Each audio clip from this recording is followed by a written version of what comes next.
Now at 10, people living in a Long Beach condo complex, they are living in fear of a neighbor tonight. They say he's been terrorizing them for months. The neighbors say the man repeatedly threatens them and has smashed some of their windows. And some of them feel that they simply have no other choice but to move out. Sarah Welch joining us live from Long Beach tonight with more on that. Sarah? Hi, Rick and Karine. Well, many of the people own their units, so it's not so easy to move, and they otherwise like it in this quiet neighborhood. Still, many are scared, and they are fearful what this man might be capable of.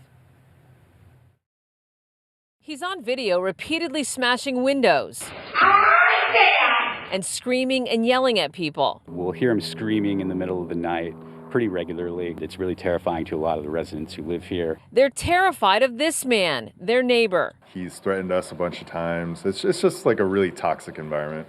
This is his unit.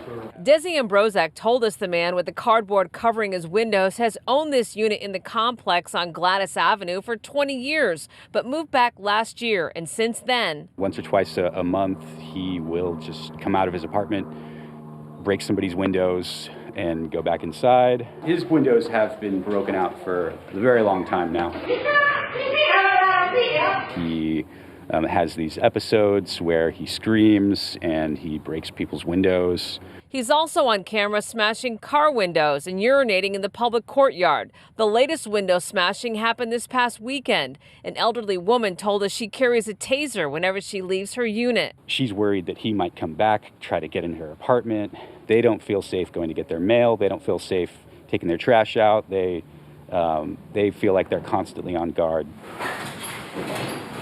3 people have moved because of the constant stress. Dave Lugo is the latest to pack up. The final straw? I think when he was like messing around with his pants. He's actually talked about how he's been to prison before. The neighbors say police have been called several times. They've actually been very responsive.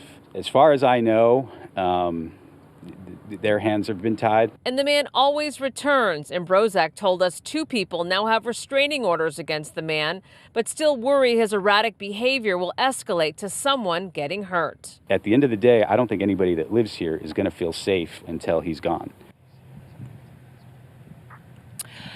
And there's about 16 units in this complex. The man didn't appear to be home today. Some of the homeowners told us the HOA, the Homeowners Association, is looking into what legal remedies it may have.